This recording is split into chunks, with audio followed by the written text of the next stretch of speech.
Serupa dengan saya pun. Bila saya ceramah, orang tidur. Asal orang tidur, saya ceramah. Dan saya tak buat perubahan. Memang tak ada orang kuliah saya. Sebab kita tak pernah buat postmortem. Apa yang aku cakap?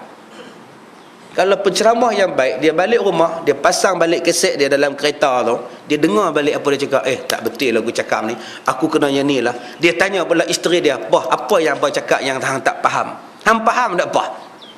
Faham. Cakap terang-terang apa? Jangan takut kat abang. Jangan abang kata abang nak marah pula kalau hang marah, hang condemn ke, hang komplain. Cakap. Abang cakap laju sangat, saya pun tak faham. Tak faham macam mana lagi, betul lah tu. Tadi juga abang cakap, abang takkan marah kalau puas komplain. Jangan marah kalau orang bawah kita komplain. Jangan marah kalau orang bawah kita tegur. Jangan marah orang bawah kita kritik, nasihat. Ad-dinun nasihat. Punca kegagalan seorang kita ialah pasal tak boleh nasihat. Isteri nasihat bukan untuk condemn suami, untuk naikkan abang. Kalau saya isteri abang pun saya tak faham apa yang abang cakap, macam mana orang yang bukan isteri abang, yang jarang jumpa abang? Betul. Mulai hari ni abang nak cakap slow. Kita hendaklah, janganlah slow sangat abang, kan orang tidur. Tapi hari ini kalau orang bawahan kita bercakap, kita kata ni kritik, ini menghentam. Bukan, ini yang salah faham. Teguran. Pekerja menegur bos, bukan condemn bos. Tuan, apa tuan macam ni tuan, leceh lah kami. Fikir balik, apa yang dia cakap ni betul ke tidak, menaikkan lagi. Ini yang sepatutnya. Kita baca khutbah Jumaat, apa salahnya kita rakam khutbah kita, balik kita dengar. Kita dengar, besok paginya jam 1:30 tengah hari pasang khutbah tu. Jangan dengar malam sampai duduk atas katil dengar, tertidur nanti. Pukul 1:30 pagi besok hari Sabtu dengar. Pasang dengar, duduk ambil air semayang, duduk tidur tak? Kalau kita pun mengantuk, macam itulah orang mengantuk bila kita dengar khutbah. Tapi pasal kita tak muhasabah, kita tak muhasabah. Siapa tuan-tuan jadi imam semayang, pasang walkman masa nak jadi imam tu, sebelum takbir tu pasang lu recorder tu, Allahu Akbar. Balik rumah cek tengok bacaan, sedap tak sedap? Ini nama dia proses muhasabah. Proses inilah yang akan berjayakan kita, mematangkan kita. Tetapi kalau proses yang saya sebutkan tadi, kita tak buat, kita anti, kita benci, maka tuan-tuan akan seronok dengan laksa tuan-tuan. Laksa kami sedap, laksa kami sedap. Sedap apa kalau orang tak datang? Pesaing kita bertambah sedap. Memperbaiki bentuknya, memperbaiki bentuk persembahan laksa, memperbaiki. Tak sedap pun, tapi kalau bentuk persembahannya sedap, laksa tu sedap. Tak sedap pun, tapi nampak dia bubuh tu pinggan yang mahal, dia bubuh pula pelayan pula canggih pula, ada aircon pula, wifi free pula, ada pula skrin pula. Laksa hak tak sedap pun orang tak kisah dah. Aku nak tengok skrin TV besar dia tu. Laksa tu dia makan kuah aja, ngak dia tolak tepi, aku nak tengok dia. Dia tetap duduk di tempat tu walaupun tak sedap. Pasal apa? Pasal persekitaran dia sedap. Tuan-tuan pergi kedai mamak tu, sedap tak mana nasi tu? Lauk dia sedap tak mana? Roti canai dia sedap tak mana? Tak sedap pun, sedap kedai kita lagi. Tapi kenapa hak kita punya tak pergi juga? Order lain sampai lain. Tu macam mana? Hak yang depa punya kita langkah depa tak lah. Kopi enggak. Nampak? Tak ada duduk sampai dah. Minum. Kira pun cepat. Mana RM4 sekupang. Dia 4. Yang kita punya tadi minum apa? Teh air RM4 sekupang, RM4. Tulis ya Allah, bila nak selesai ni? Kita pula tolong kira. Mai tangan kamu nak kira dia satu RM4. Mai tulis atas jari ni apa cerita ni? Yang terakhir, ciri-ciri wali Allah ialah berkata benar dan menjauhi perkataan yang batil.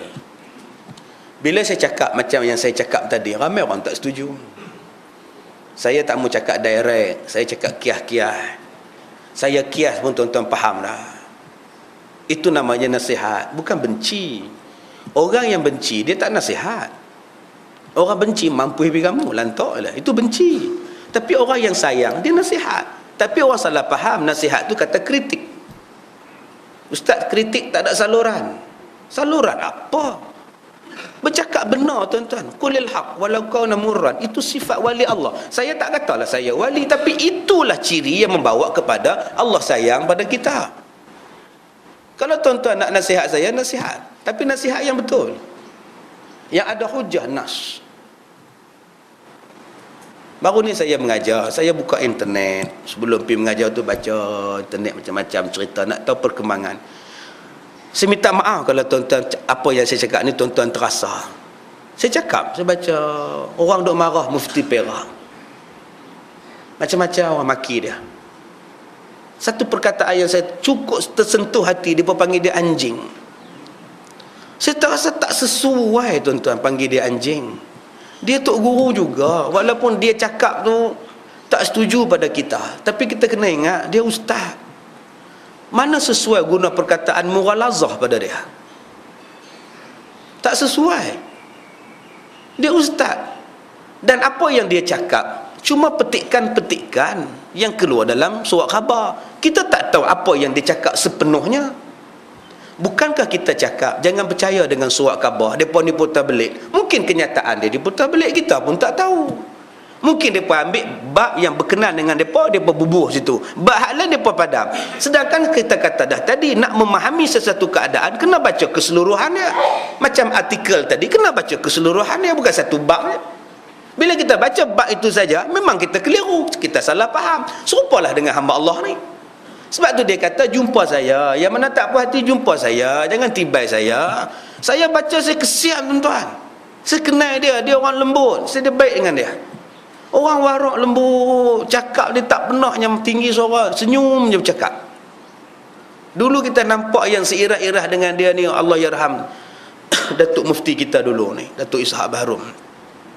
Nampak irah-irah itu. Saya bila bercakap dengan Ishak Bahrum, saya segan tuan-tuan. Dia gelak mana ada nampak gigi. Saya bercakap dengan dia, saya forum dengan dia sekali hari tu. Tuan rumah tu minta dia baca doa. Datuk sila baca doa, turun kat tangan, bismillahirrahmanirrahim. Warak tuan-tuan. Kalau kita ni entahlah. Dia tak turun baca doa. Allahu akbar. Dia ambil tinggal buhlah nasi saya ni, buhlah pinggan saya nasi ni. Datuk entah ambil tak apa, makan sila. Bila nak jadi ahli panel, dia tepuk paha saya, entah Syekh, entah ambil ahli panel pertama, Ana ambil panel kedua, Ana tak reti nak cakap betul. Entah buka dulu, Ana sambung, Ana tak reti. Macam tu punya alim pun kata tak reti tuan-tuan. Hak kita ni tak reti, punya mengaku reti lah, ya Allah. Dia ni punya alim pun kata Ana tak reti Syekh. Entah tolong buka dulu, lagi Ana nampak baru Ana cakap. Kalau Ana nak cakap lagi tak pun nak. Jadi hak Mufti Perak pun macam itulah juga. Warok orang dia. Tak sesuai kita cakap maki-maki. Ini cakap benar.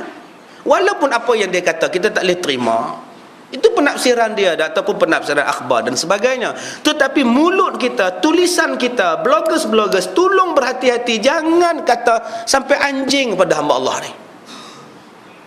Saya pergi ke satu tempat, saya mengajar, saya sebut apa yang saya cakap macam ni. Tuan-tuan berhati-hati, kita tak suka pun jangan kata macam itu. Tolong kontrol. Kita orang Islam tolong kontrol kata-kata. Buktikan kita ni walaupun kita ni terkena ke, kita terpedaya ke, kita ni dipitnah ke, kita ini dalam keadaan orang ambil kesempatan pada kita ke, orang tipu kita ke, orang rampas kita ke. Allah sebut dalam surah Fussilat, idfa' billati hiya ahsan. Balaslah kelakuan jahat mereka dengan kebaikan. Kata Allah. Tak apalah, Allah akan balas mereka. Tapi jangan kata-kata macam itu, tak elok. Gambarkan kita Islam tak elok macam itu. Hari Rabu lepas, satu ustaz telefon saya. Syekh, ya ustaz, entah ada kata apa baru ni? Kata apa ustaz? Tak, entah kata entah ni sokong mufti apa semua ni. Bukan nak sokong dia, nak cakap kita tak boleh kutuk dia, guna perkataan anjing pula tak sesuai ustaz. Ni depa komplain ni, depa suruh anak buah entah mengajar di surau anak ni. Astaghfirullahalazim. Sampai nak buang mengajar tuan-tuan, hanya saya sebut jangan kutuk orang. Anak kata dekat dia, ustaz, kalau itu pun tak boleh cakap, anak tak tahu ustaz. Dah entah mesti bercakap dalam saluran. Lah, takkan itu pun nak bawa dalam saluran? Yang itu kena cakap biasa ustaz, umum. Bukankah Allah kata ada wala tajassasu wala tabaghadu? Bukankah Allah dah sebut dalam Quran? Jangan kamu ngumpat, jangan kamu maki. Takkan yang itu pun tak boleh cakap ustaz? Dah lah dia pun komplain ke anak, anak panggil entah anak kena tibai lah ni. Tak apalah ustaz, ustaz nak buang-buang lah ustaz. Kalau itu pun tak boleh cakap, anak tak tahu ni hak nombor 10 ni berkata benar. Takkan itu pun tak boleh cakap. Hak kita cakap ni ada dalil daripada Quran. Perjuangan kita berasaskan pada Quran. Kalau bercakap daripada Quran pun tak boleh, berjuang apa?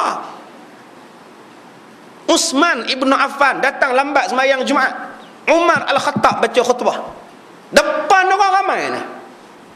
Kamu ke mana? Saya meniaga tadi, lambat tutup kedai. Mandi dah Jumaat? Tidak sempat. Tukar baju lain tak untuk sembahyang Jumaat? Tak sempat tuan. Rugi kamu.